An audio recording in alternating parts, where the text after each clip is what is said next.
The James Show Podcast. Hey, look. I got to give them credit. MSNBC is actually talking about the press conference that was had today between Ro Khanna, a Democrat from California, Marjorie Taylor Greene, Republican from Georgia, and Rand Paul. Rand Paul. The other Rand Paul. He is from Kentucky, but he does have curly hair. He is kind of short, but this one's Thomas Massie, and he's a congressman. But MSNBC has to be MSNBC. Their headline is Trump slams calls for transparency on Epstein as a hoax as survivors speak out. So, well, it's better than not reporting on it at all. Why does it have to be about Trump? This is one of the things that has pretty much nothing to do with Trump. People, this is a bipartisan moment. They're trying to take politics out of it. That's the whole appeal of having Ro Khanna alongside Thomas Massie, alongside Marjorie Taylor Greene. You've got a MAGA, you've got a Freedom Caucus guy, and you've got a Team Blue Democrat there. Can we not be political about this and just say, hey, these victims, maybe we should work on getting them justice?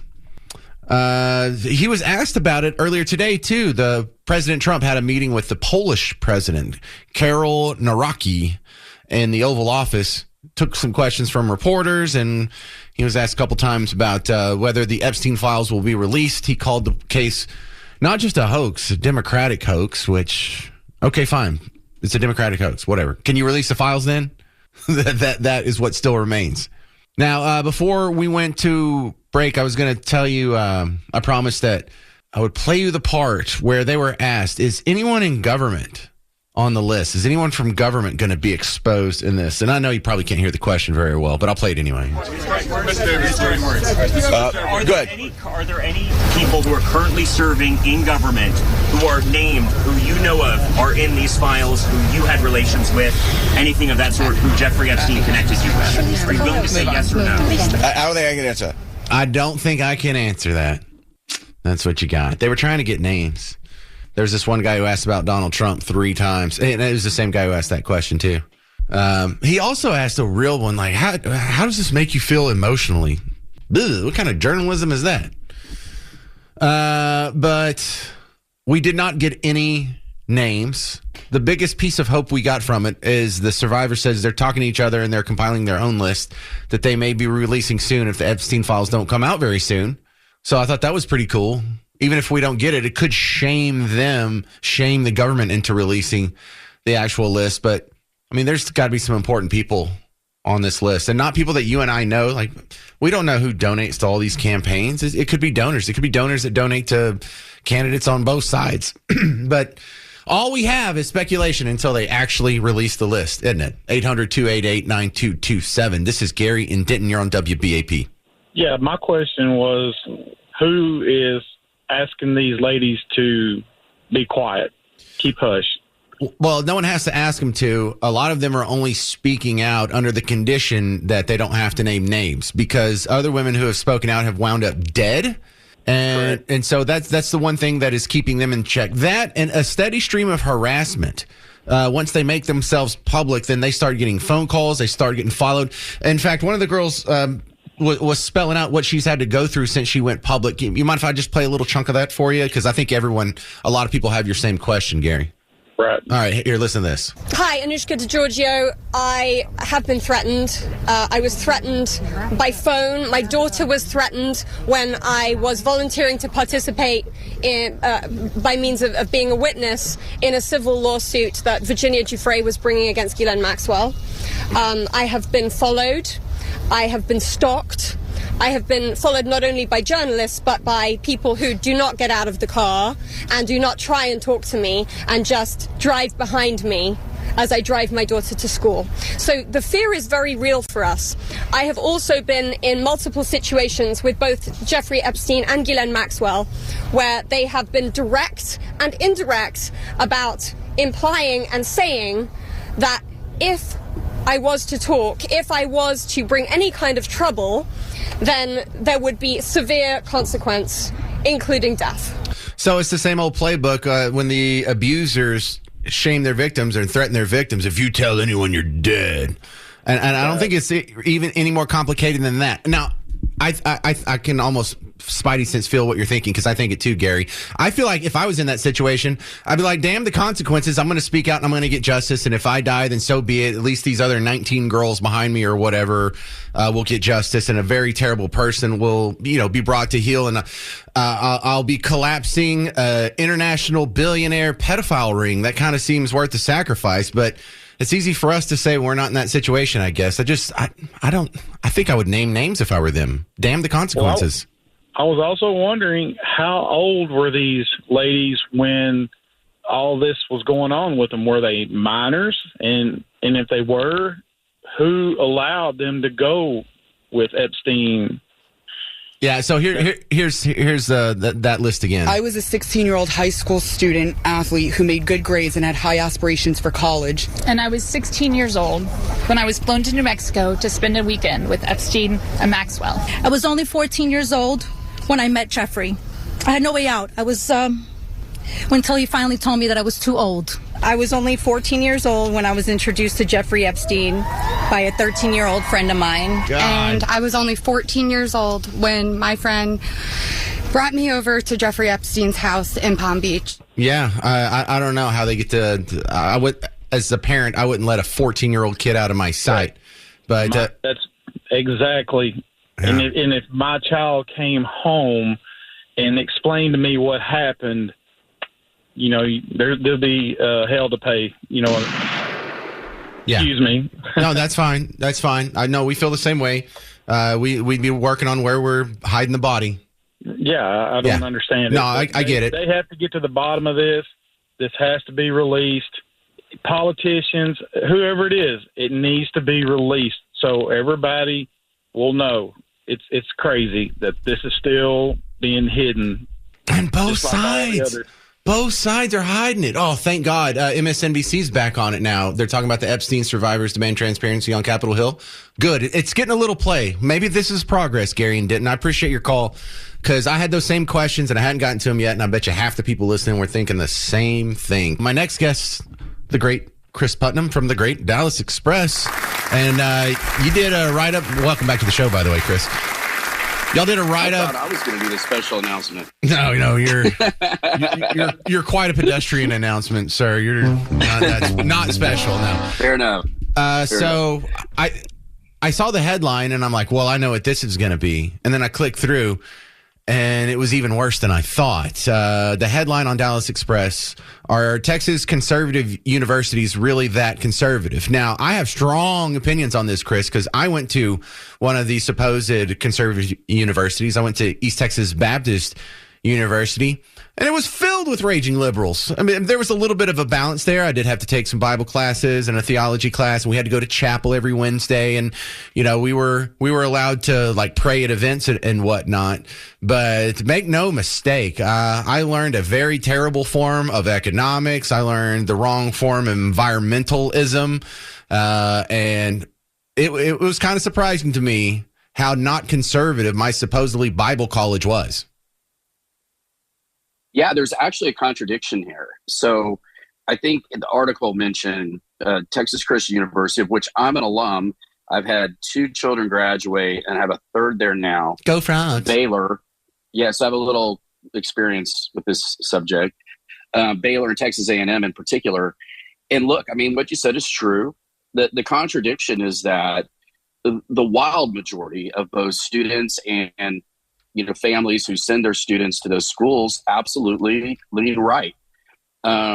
It's palpable at TCU. In fact, TCU's student population outside of Texas, the number one state that we import students from is Southern California, and the Orange County area, and they're incredibly conservative.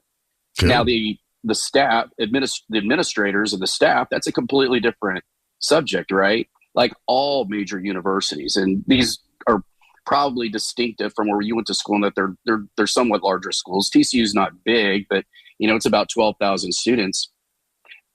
Their faculties, excuse me, and administrators absolutely lean left, and that's 1,000% reflected in the curriculum and some of the coursework. But I think that's become true for just about every major university in Texas. And then I live here in Dallas, and we talked about SMU.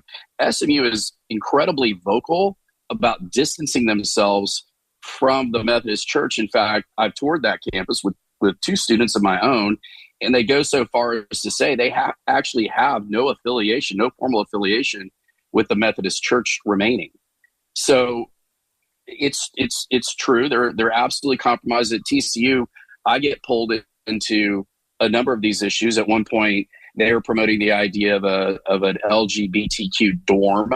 They were, the families and Congressman Roger Williams, who is from Parker County but has part of Fort Worth in his district, is on the board of advisors at TCU, and so every so often he gets a call from people like myself or Tarrant County GOP Chairman Bo French, who I actually attended TCU with, and we start raising hell. And in just about every case, we've been successful at beating back some of that, but it exists nonetheless. Well, you also did some breaking down here of ways that universities can still sneak in some of their bias. You mentioned in the article on DallasExpress.com, TCU just rebranded their DEI office as Finding Ourselves in Community. And then they also do little sneaky things, like they'll let you fulfill your religion requirements with non-Christian courses. And so even though we think we're making progress, and a lot of times that is not progress at all. No, it's absolutely fair. Texas A&M, I think we reported this last year, they had an entire coursework, I don't know if it was a formal major, associated with DEI.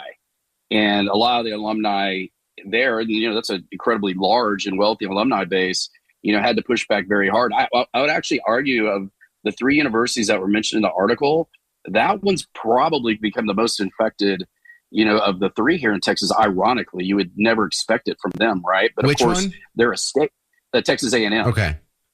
Of course, they're a state university, and so they have to follow all the federal guidelines now.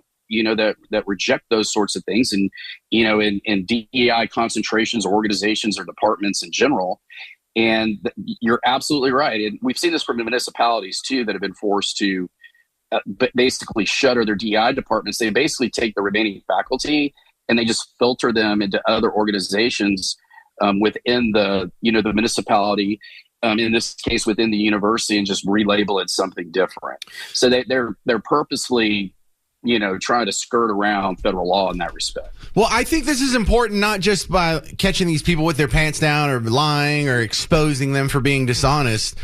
I've been trying to make the case that if you want schools to not be so pro-big government, you have to cleave them away from big government. We have to stop all this money that's going to public universities. We have to stop the Department of Education. I would even go so far as to say we have to rethink the public school system entirely. Why are you surprised that a government employee getting government money in a government building on government property with government approved curriculum is going to be anti-big government? It's never going to happen the way we're doing it now. And we're going to have to do more changes than just say, oh, that's not right, we've got to make DEI illegal. No, you have to get government out of the business of education.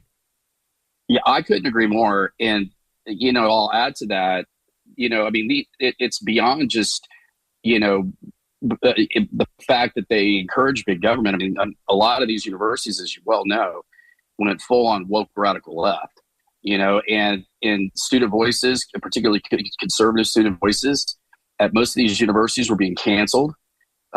Clubs were being canceled. Clubs weren't able to use campus facilities.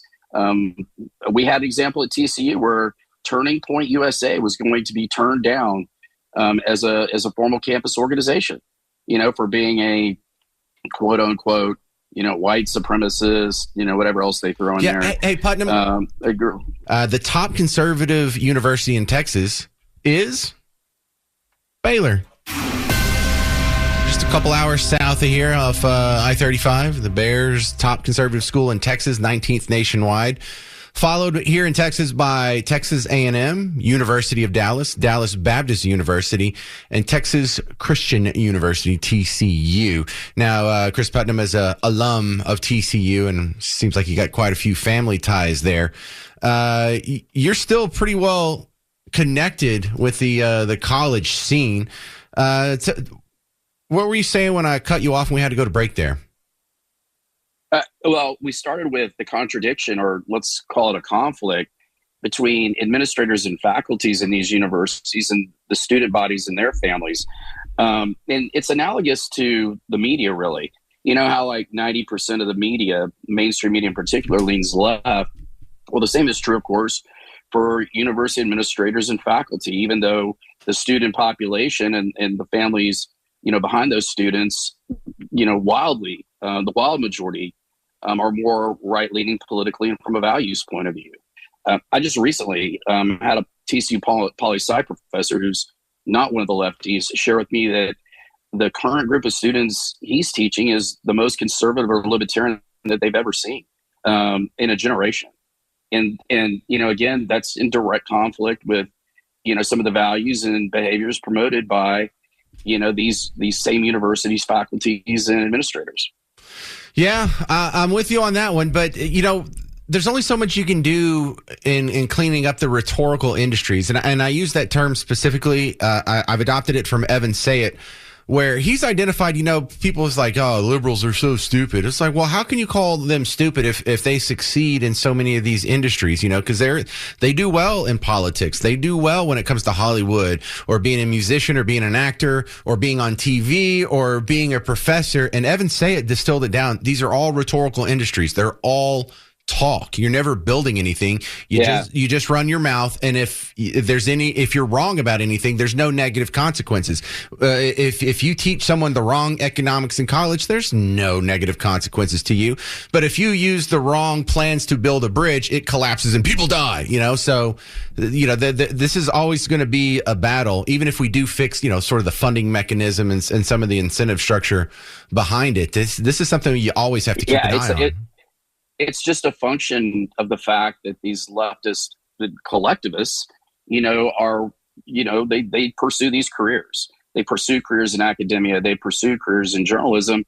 And so it shouldn't be a surprise that, that value system has infected our universities, and in turn affects, our students. I mean, the Free Palestine movement, as emanated from a lot of these universities, particularly the elite liberal ones on the East Coast. But, as you rightly pointed out, it's going on right here in Texas. And it's going to take, particularly these private universities that do have religious affiliations, it's going to take families and students to continue to pressure, their their respective boards of trustees, and potentially even threaten them with their dollars. And the problem that, those three universities you mentioned in particular have is they're wildly popular, wildly popular. TCU actually has one of the lowest acceptance rates in the state because it's a smaller school, has great sports. And as a result, a lot of affluent kids from good families in conservative areas flock to those schools. And, you're at risk of, having your child indoctrinated, frankly. All right. Chris Putnam, Dallas Express. I want to get your thoughts on Jasmine Crockett's new accent. Have you heard it before I play it? Just yes or no, have you heard it? Well, I don't know if I've heard that exactly. Okay, it's a new one that I'm quite familiar with all of Jasmine's personalities. I've seen the clip. All right. So first, I'm going to let the listener know this is what she sounded like when she first got elected into the state house in Texas a few years ago. First of all, it's good to see you in the new year. No one could have told me that when I went down to Austin, now it looks like a little bit over a year ago, that I would be running for Congress. Okay, now let's see what she sounded like just this weekend, Chris. This is amazing. It's worse than you think. Maybe because these people, they are crazy, because they always talk about how Christian they is. Yeah, I don't know how many of them on that side are getting divorced because they getting caught up sleeping with their co-workers, staffers, interns, all the things. Yeah, you ain't got to believe me. Just go Google. You'll find some of it. I'm telling you, and the wives is being messy and petty. All right, we can laugh at that, but Chris, it's working. Yeah, I tell people all the time, like, people want, particularly conservative influencers, want to call Jasmine stupid. and dumb. And she's not. I mean, as you know, I believe she's private school educated. She went to St. Louis Country Day. She went to Rhodes. She's perfectly capable of speaking like a normal human being. I call it ghetto theater. It's an act. It's an act for her constituency, which is, an economically disadvantaged, heavily minority constituency. She's not reflective of their background. And so she puts on this act. It works. She's been incredibly successful fundraising behind it. I believe she has something in the neighborhood of $4 million on hand, which, as you know, I ran for Congress once and raised an extraordinary amount of money. And that's an extraordinary amount of money, particularly for this, where we are in the current election cycle. Well, look, on one hand, it's been misreported. Sir, go ahead. On one hand, you can say, well, this just means her voters are really stupid and easily duped. No, it's not just her voters. She is the one who's been on MSNBC the most out of Congress. She's been on Face the Nation. She's been on Meet the Press. She's been on all the weekend shows. There's a reason she keeps coming back for interviews, and it's not her voters that are getting her all this media attention. The mainstream media loves this act, and I think that's kind of an indictment on them as well. Oh, the dumber she sounds, the more you like her and the more attention she gets. What the hell kind of operation are they running over there?